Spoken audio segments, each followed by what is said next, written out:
Hello, young brain. I hope you all are doing well. I'm Dr. Mohit Gurjar. Once again, I welcome to you all on my YouTube channel, Excellence in Chopal.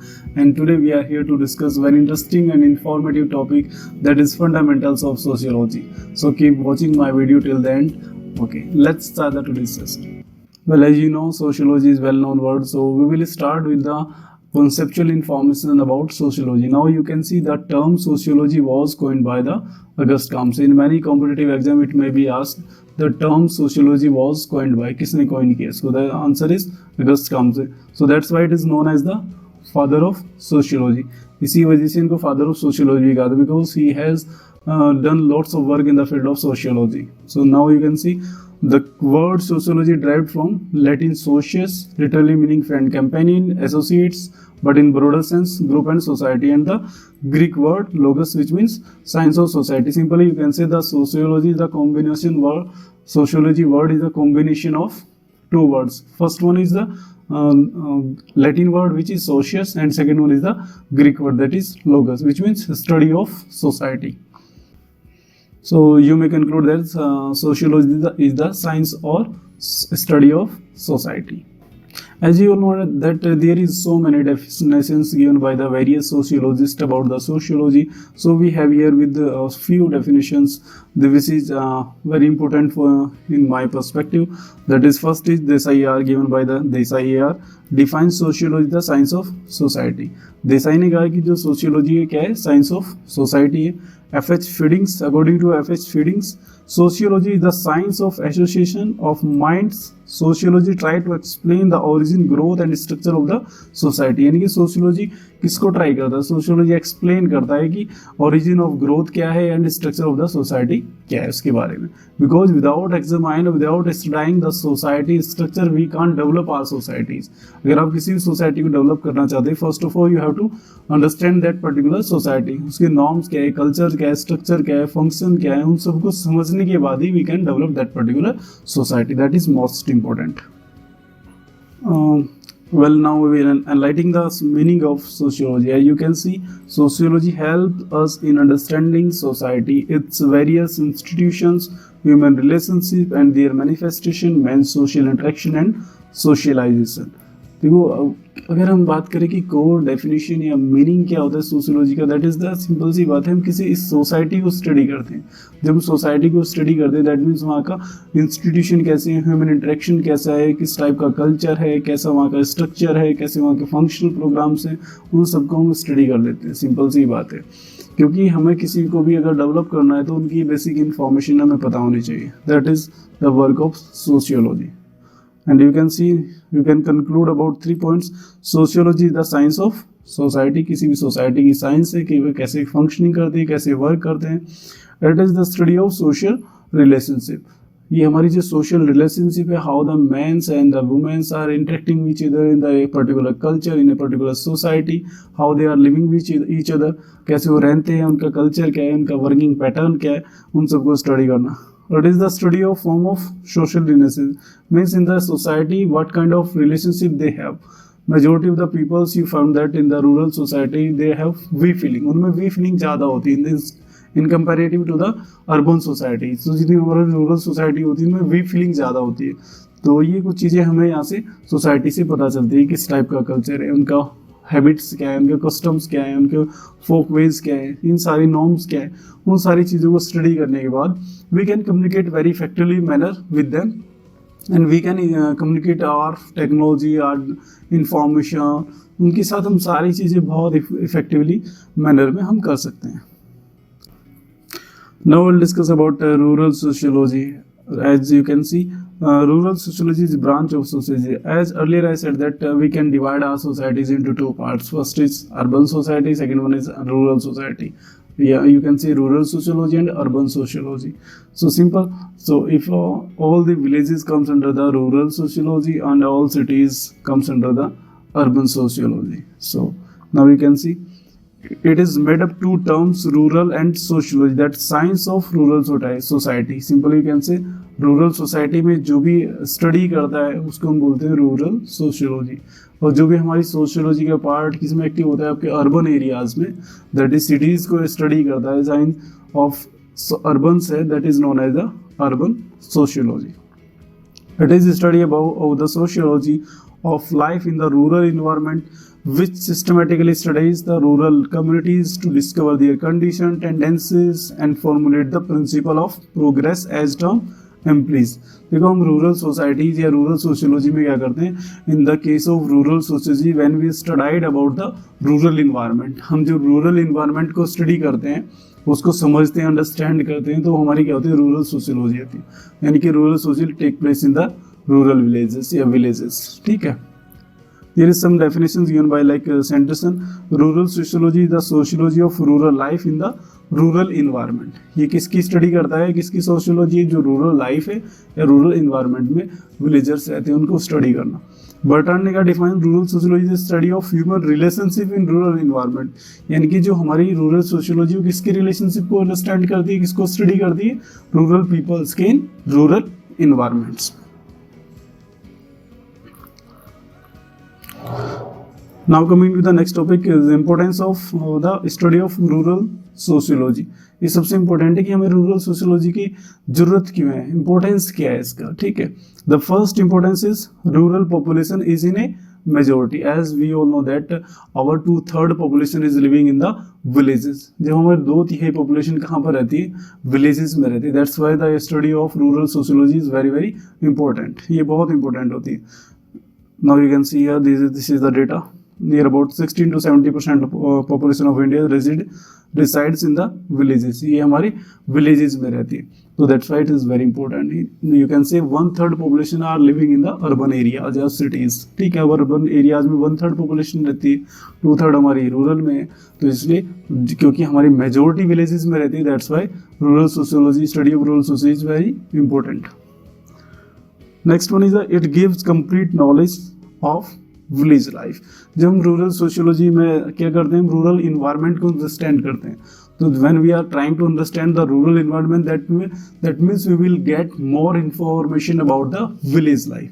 हमें village life के बारे में बहुत सारी information पता चलती है, किस टाइप का कल्चर है, कैसे वो सारी चीज़ों को एग्जीक्यूट करते हैं, what they have planning institution with them, कौन कौन से इनके प्लानिंग इंस्टीट्यूशन है. You can see in general they are advised with go for the advice with their older farmer of the family, and in other word you can say the progressive farmer of that particular village. उन्हीं से वो advice लेते हैं, उन्हीं का वही pattern system है, उन्हीं के बेसिस पर अडॉप्शन रेट ज़्यादा होता है. नेक्स्ट में is the rural reformation. Rural reformation is the primary aim of rural sociology. जो हमारा रूरल रिफॉर्म करना, रूरल सोसाइटीज़ को, रूरल कल्चर को, रूरल स्ट्रक्चर को रिफॉर्म करना, that is the primary aim, ये primary objective of the rural sociology. इसके through हम विलेजेस में क्या क्या डेवलपमेंट करते हैं, कैसे उनको रिफॉर्म कर देते हैं. That first one is the organisation. Village unit which is are disorganise can be organise through the rural sociology. It improved in the coordination of various units and helping the bringing an improvement in economic, social, health conditions. ठीक है. जो हमारी village unit हैं which is are not और properly organised, जो भी हमारे village units हैं जिनको हमें प्रॉपरली ऑर्गेनाइज्ड नहीं है, उनको हम सोशियोलॉजी के थ्रू हम क्या कर सकते हैं, उनको प्रॉपर ऑर्गेनाइज कर सकते हैं. We can build a linkup between the different institution. जो भी हमारे इंस्टीट्यूशन उनके बीच में एक लिंकअप को इस्टेब्लिश किया जा सकता है with the help of sociology. Economic betterment through the detailed study of the village problems and observation. Rural sociology gives stress on the importance of increasing the quantity and quality of the production. Means by the sociology we always focus on the both point, that is production, that you can say quantity and the quality. हमें quality और quantity दोनों पर focus करना पड़ेगा. In generally, sometimes we focused on quantity. So अगर आपके पास quantity बहुत ज़्यादा है बट क्वालिटी नहीं है, तब भी आपको सपोज प्रोडक्शन के केसेस में अगर आप वीट ग्रो करते हैं तो वहाँ पर प्रोडक्शन आपका बढ़ गया है बट क्वालिटी इंप्रूव नहीं है, सीड क्वालिटी अच्छी नहीं है आपके पास, प्रोडक्शन की क्वालिटी अच्छी नहीं है, तब भी आपको मार्केट में प्राइस अच्छा नहीं मिलने वाला. So with the help of sociology we can focus on both perspective of the production, that is quality and also quantity. Next one is provide technology and systematic knowledge and reform in farm production. Main occupation of 60-70% population of the village is agriculture. देखो आपने देखा होगा जितने भी हमारे villagers होते हैं, village में रहने वाले होते हैं, उनका मेजोरिटी का नियर अबाउट यू कैन से 70-80% का हमारा ऑक्यूपेशन क्या होता है, एग्रीकल्चर ही होता है। एग्रीकल्चर मेन ऑक्यूपेशन हमारा क्या है, एग्रीकल्चर, वहीं से हमारा इनकम जनरेशन होता है। तो हम उसमें क्या कर सकते हैं, रिफॉर्म कर सकते हैं with the systematic knowledge and adoption of new technologies. तो with the help of sociology we can introduce new technology and adoption of new technology. हम उसको अडॉप्ट कर सकते हैं, इंट्रोड्यूस कर सकते हैं न्यू टेक्नोलॉजी को। Means simply you can say we can disseminate information among the farmers. Next one, solution of pathological social problem. Rural sociology examines the social pathological problem and it suggests a way for improving these problems. जब भी हमें कोई social pathological या social problems होती है तो sociology उसको अच्छे से स्टडी करता है, एग्जामाइन करता है और उसके बाद हमें सजेस्ट करता है what we can do in that particular situation. Suppose we are facing any kind of insect pest attack, so after a critical examination we can suggest the farmer this chemical, this fertilizer or this kind of mechanical practices you can adopt to solve that particular insect pest attack. उसको control करने के लिए आप कुछ चीज़ें कर सकते हैं, तो उसमें मैकेनिकल है उसका या आपको पेस्टिसाइड का यूज़ करना है, इंसेक्टिसाइड का यूज़ करना है, किस टाइप का केमिकल कंपाउंड को आपको यूज़ करना है, वो सारी इन्फॉर्मेशन के बारे में हमें पता चल जाता है। Next one is the education. The improvement and the development of any community it depends upon its education. Rural sociology lays stress on education in rural problems. Simple सी बात है। आपने इसके बारे में मैं बड़ा अच्छा स्टेटमेंट मुझे याद आ रहा है कि आपने सुना भी होगा कि if you want to develop a society you have just educate the member of that particular society. अगर आप किसी भी सोसाइटी को डेवलप करना चाहते हैं तो आपको क्या करना है, उस सोसाइटी के जितने भी मेंबर्स हैं, पीपल्स हैं, उनको एजुकेट कर दीजिए। ये एजुकेशन का इंपॉर्टेंस होता है, ये एजुकेशन की पावर होती है। Suppose a educated person in comparison to the an illiterate person he can solve the problem as earlier. वो बहुत जल्दी कर सकता है, उसके पास सॉल्यूशंस जल्दी फाइंड आउट करने के वेज ज़्यादा होते हैं। ठीक है, तो जब भी हमें किसी सोसाइटी को डेवलप करना है दैट्स और यहाँ पर दूसरा एक पर्सपेक्टिव ये भी है कि वहाँ पर अडोप्शन ज़्यादा हो जाता है। अगर आपका एजुकेशन लेवल ज़्यादा होता है तो यहाँ पर अडोप्शन न्यू टेक्नोलॉजी का जल्दी हो जाता है, क्योंकि टेक्निकल नो हाउ आपके लिए ईजी हो जाता है। Because some of the technology related to the agriculture are very complex to use. उनका जो यूसेज है वो बहुत ही कॉम्प्लेक्स है। तो दैट्स वाई जो हमारे ओल्डर फार्मर्स होते हैं या फिर ट्रेडिशनल फार्मर्स होते हैं they never adopt the new technology easily. वो जल्दी से उनको अडॉप्ट ही नहीं करते हैं, तो वो क्या करते हैं, उनको लिमिट छोड़ देते हैं। तो that's why the education have its vital role in the adoption of new technology. Next one, planning for development. Rural sociology encourages the development of various plans for any rural development program. The work must be carried out according to these plans for the progress of the rural in the rural society. इनकी rural sociology हमें planning में भी help करता है। Planning for development, how we can make a plan for the development programmes. अगर आप सबसे importantly क्या होता है, if you going to develop a society, first of all you have to identify that particular society need. उसकी need को identify करना पड़ेगा। Without need identification you can't achieve your goal. कैसे आप अचीव कर पाएंगे, नहीं कर पाएंगे अपने गोल को। पहले आपको नीड को आइडेंटिफिकेशन करना है, देन अकॉर्डिंगली आपको प्लान बनाना है, then execution of the plan, then आपके पास रिजल्ट्स होंगे सामने। तो अगर कोई भी वर्क आप जब डेवलपमेंट का करते हैं, अगर वो नीड बेस्ड होता है तो वहाँ पर सक्सेस रेट बढ़ जाते हैं। If you are doing any work without need of the farmers, need of the community workers, need of the peoples of the society, then there will be chances of failure. अगर आप need based नहीं करेंगे तो failure के chances ज़्यादा बढ़ जाते हैं, क्योंकि इसमें पार्टिसिपेशन नहीं होगा। ठीक है, now the next one is rural sociology development relationship of village with industries.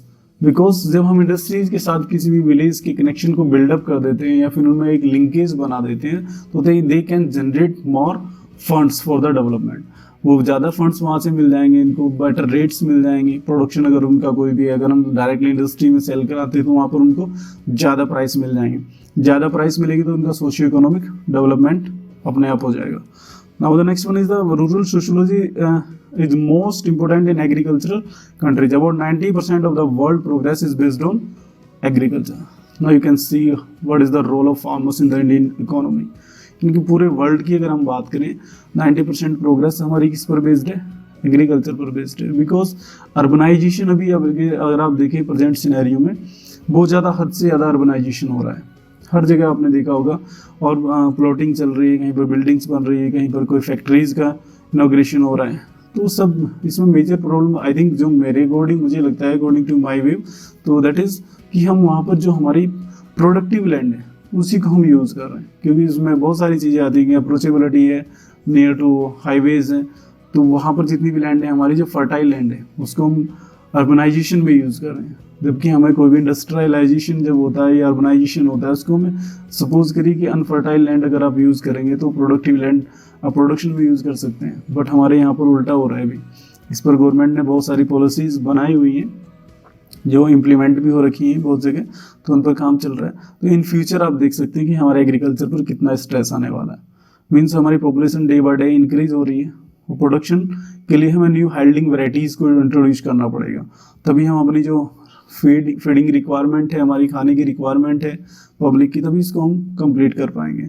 So that's why save food, save farmer. Now you can see importance of rural sociology in India. India is predominantly an agriculture and rural country from ancient time. Village is the basic and important unit of the organization of Indian society. After independence, the process of reconstruction of the country has been started and the importance of rural sociology was recognized. यानी कि आपने देखा होगा कि हमारे rural areas में, जैसे already I said that कि 2/3 of the population are living in the villages. जब 2/3 पॉपुलेशन हमारे विलेजेस में रह रही है, तो यानी कि हमें अगर कंट्री को डेवलप करना है तो we have to do lots of the work with the farmers या विलेजेस। हम विलेजेस में काम करना पड़ेगा। Many well known personalities said about the importance of farmers, rural areas and you can say rural communities. इनके बारे में बहुत सारे डिस्कस हुए हैं.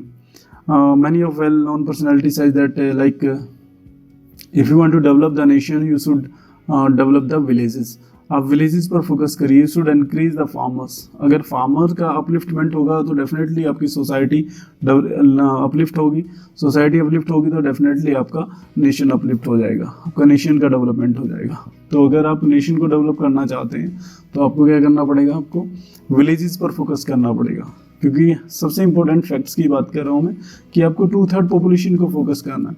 जब 2/3 पॉपुलेशन को डेवलप करेंगे तो डेफिनेटली अगर आप स्टडी करें यहाँ पर rural society and urban society, तो जो अब हमारी urban society they having the good number of infrastructure and facilities, communication, education level also, तो वहाँ पर बहुत सारी चीज़ें ऑलरेडी बहुत अच्छी हैं.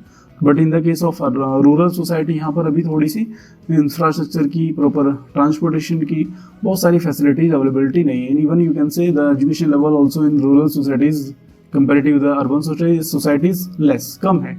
और यहाँ पर क्या है, पॉपुलेशन डेंसिटी कितनी है, कम है. अर्बन्स में ज़्यादा होती है. तो बहुत सारी चीज़ें हैं यहाँ पर. जब हम इनको अपलिफ्ट करेंगे तो डेफिनेटली हमारी सोसाइटी जो अर्बन है वो तो ऑलरेडी डेवलप्ड है ना, तो उसको और इसको कंपेयर जब करेंगे तो सिंपल सी बात है, हमारा नेशन जो भी होगा वो डेवलप हो जाएगा. इसलिए we can develop our nation. Now we can see the village is the basic source of Indian culture. हमारे जो कल्चर का बेसिक सोर्स क्या है, that is village. India lives in the villages as right now I said that कि भारत कहाँ पर रहता है, गाँव में रहता है. The birth and development of its culture took place from the villages. India's progress is based on the progress of villages. तो हमारी इंडिया की कंप्लीटली प्रोग्रेस किस पर डिपेंड करती है, आपके विलेजेस पर. Thus it is necessary to develop the villages. अगर आपको नेशन को डेवलप करना है तो आपको विलेज को डेवलप करना पड़ेगा. You have to work with the farmers. Now the next one is India is an agricultural country and poverty of this country can only be removed when the agriculture is improved. जो हमारे India में भी हम क्या है, poverty का जो भी हमारा इंडेक्स अगर आप देखेंगे तो दूसरा हमारी यहाँ पर बिलो पॉवर्टी लाइन कितने फार्मर्स हैं, कितनी फार्म फैमिलीज आती हैं, कितनी जनरल फैमिलीज आती हैं, अगर आप उसको देखेंगे तो सिंपल सी बात है, हम पॉवर्टी लाइन से तभी ऊपर आ पाएंगे, अबव पॉवर्टी लाइन तो तभी आ पाएंगे जब हम एग्रीकल्चर को डेवलप करेंगे. ठीक है, जब एग्रीकल्चर इंप्रूव होगा.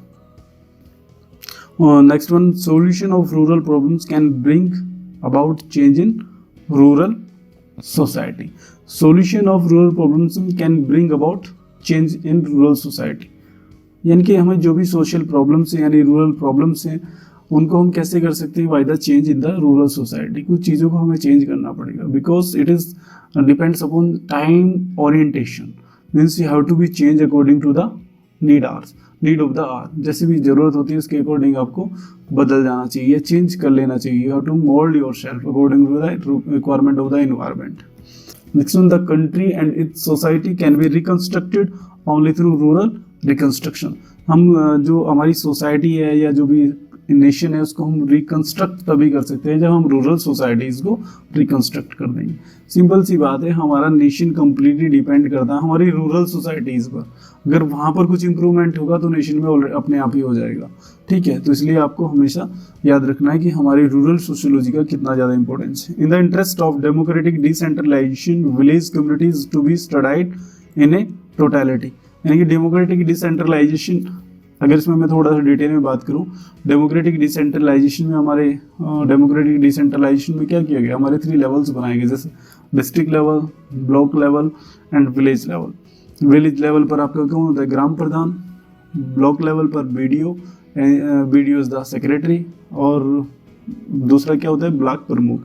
नेक्स्ट वन, थर्ड वन है डिस्ट्रिक्ट पर डीसी होता है, आपका डीएम होता है, या फिर आपका जिला पंचायत चेयरमैन होता है। ठीक है, जिसको जिला परिषद का चेयरमैन भी बोलते हैं, प्रेसिडेंट ऑफ जिला परिषद। ब्लॉक लेवल पर पंचायत समिति होती है, विलेज लेवल पर ग्राम पंचायत होती है।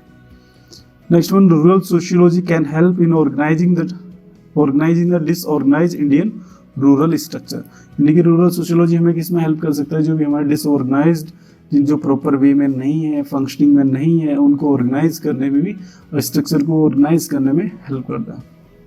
And this is one very important topic, scope of rural sociology in agricultural extension. Rural sociology works in 3 areas. सबसे इम्पोर्टेंट है, आपको पता होना चाहिए कि रूरल सोशियोलॉजी एक्सटेंशन में कितने एरियाज में वर्क करता है। In how many areas of agriculture extension sociology generally does the works. ठीक है, the first area is accumulation of sociological knowledge. accumulation and use of sociological knowledge and use it for solving the present problems of rural society, subject matter of rural sociology. यानी कि accumulate करना, जो भी हमारी knowledge है, sociological knowledge है, उसको accumulate करना ताकि जो भी हमारी प्रेजेंट की प्रॉब्लम्स है उनको सोल्व किया जा सके। Next one, conducting social research. Sociology should direct it's effort in obtaining sociological knowledge by empirical research procedure.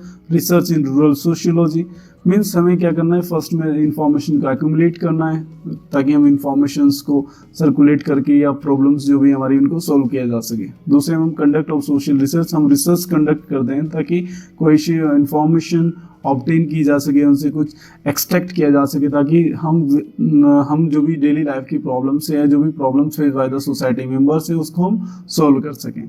ठीक है, नेक्स्ट है channelising social knowledge for solving problem. Sociology has to channel its effort by keeping faith in methods used in discipline in solving the problems of rural society, solving the problems of rural society। यानी कि जो भी हमारे rural society की problems हैं उनको solve करना। यानी कि हमारे पास 3 चीज़ें होती हैं यहाँ पर, अगर मैं इसको समराइज करूँ। First is accumulation of sociological knowledge, information knowledge का एक्यूमुलेट करना, रिसर्च कंडक्ट करना, देन उसको चैनलाइज कर देना। चैनलाइज मीन्स इंफॉर्मेशन का dissemination from one place to another place. Channelising में हम डिफरेंट मीडियाज को यूज़ कर सकते हैं, डिफरेंट मीडिया को यूज़ कर सकते हैं। It may be AV aids, it may be audio aids, it may be visual aids. तो डिफरेंट टाइप के एड्स को हम यूज़ करके इस चीज़ को कर सकते हैं। So this is all about our today's session. I hope you have learned lots of the things from this lecture. कुछ चीज़ें लाइफ में कई बार ऐसे होती हैं कि हमें पता ही नहीं चलता कि क्या हो रहा होता है। कई बार हमें समझ नहीं आती हैं चीज़ें कि हम कुछ कर पाएंगे या नहीं कर पाएंगे। तो कई बार मीन्स हम डीमोटिवेटेड हो जाते हैं बहुत ज़्यादा ना। तो फिर मुझे कुछ अपनी 4 लाइनें याद आती हैं, आपके साथ भी शेयर करूँगा कि तुम्हें मन चाहा मिल जाएगा, तुम्हें मन चाहा मिल जाएगा, प्रयास करके तो देख। तुम्हें मन चाहा मिल जाएगा, प्रयास करके तो देख। डूबती कश्ती को किनारा मिल जाएगा, प्रयास करके देख। और रहमतों पे गुजारा मुमकिन नहीं है जनाब, रहमतों पे गुजारा मुमकिन नहीं है जनाब। काबिल तू भी बन जाएगा, प्रयास करके तो देख। तो मीन्स अगर हम एफर्ट करते रहते हैं किसी भी फील्ड में हो आप, मीन्स जब आप प्रैक्टिस करते रहते हैं बार बार, everyone knows that perfection comes through the practice. तो जब बार बार आप प्रैक्टिस करते हैं तो परफेक्शनिस्ट बन जाते हैं उस चीज़ में। तो परफेक्शन अगर आपको चाहिए किसी भी चीज़ में तो प्रैक्टिस करना बहुत ज़्यादा ज़रूरी है। हमेशा मोटिवेटेड रहिए, पॉजिटिव चीज़ों के बारे में ज़्यादा देखिए, ज़्यादा सुनिए, ज़्यादा बातें करिए और मेरे चैनल को सब्सक्राइब करिए। Thanks for watching my video.